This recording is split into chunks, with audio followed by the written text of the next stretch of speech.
அதிமுகவின் இரு அணிகளும் இணைய வேண்டும் என அமைச்சர் ஜெயக்குமார் வேண்டுகோள் விடுத்துள்ளார்.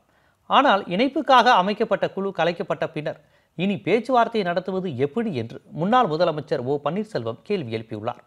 இதே நேரத்தில் அதிமுகவின் இரு அணிகளிலும் இருப்பவர்கள் எப்போது வேண்டுமானாலும் இணையலாம் என்று அமைச்சர்கள் சி.வி. சண்முகம், எம்.ஆர். விஜயபாஸ்கர் ஆகியோர் கூறியுள்ளனர். வாருங்கள் பேசுங்கள் என்றுதான் சொல்லுகின்றோம். ஒவ்வொரு முறையும் வாருங்கள் பேசுங்கள், அதற்குரிய தீர்வை காணுங்கள், அம்மாவுடைய ஆட்சி தொடர்ந்து நடத்துவோம், இரட்டைலை மீட்போம், நம்முடைய கழகத்தை கட்டி காப்போம் என்ற அந்த உணர்வோடு தான் சொல்லிக் கொண்டிருக்கின்றோம். நிச்சயம் அதை மறுபரிசீலனை செய்து இணைவார்கள் என்ற அந்த நம்பிக்கை இருக்கின்றது.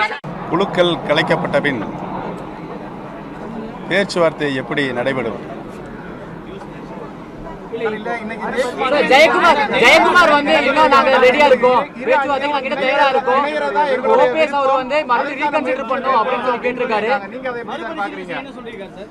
பேச்சுவார்த்தை குழு அமைக்கப்பட்டதற்கு பின் தொடர்ந்து நாடகம் ஆடுகின்ற சூழ்நிலையை அவர்கள் தொடர்ச்சியாக செய்து கொண்டிருக்கிறார்கள்.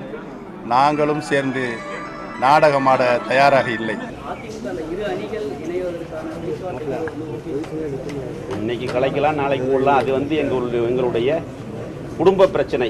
அது வந்து எப்போ வேணாலும் தீர்றதுக்கு வாய்ப்புகள் இருக்கு. நல்ல முடிவுகள் ஏற்படும்.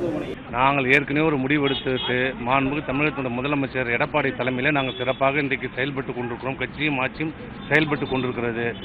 இணைப்புக்கு அவர்கள் வருகை தந்தால் எந்தவித நிபந்தனையற்று பேசுவதற்கு நாங்கள் இன்றைக்கும் தயாராக இருக்கிறோம், எப்போதும் தயாராக இருக்கிறோம்.